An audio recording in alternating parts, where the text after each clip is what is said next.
Malá Čausa pri Prievidzi bola na nohách. V strede obce horela budova stolárskej firmy. Situácia bola dramatická, pretože firma sídli v husto zastávanej časti.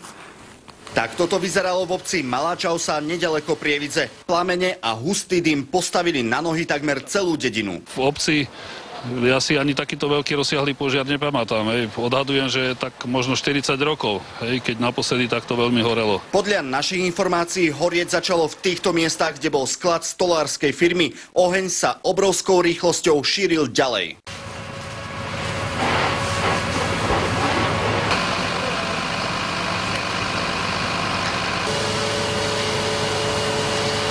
Hasiči mali s ohňom plné ruky práce. Hrozilo, že plamene pohltia aj susediace budovy.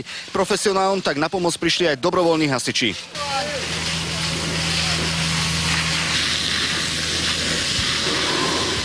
Žiaľ Bohu, aj susedný obývaný dom z časti, strešná konštrukcia vyhorela, takže prvé útoky viedli práve na ochranu tohto objektu a zachytenia, aby sa tento požiar ďalej nerozširoval. Hasičom sa nakoniec oheň podarilo dostať pod kontrolu. Susediace budovy už neohrozoval. Stále však horela budova firmy. Problémy robil oheň hlavne pod strechou. To komplikácia, lebo požiar je schovaný v stropnej konštrukcii, tzv. Sandwich.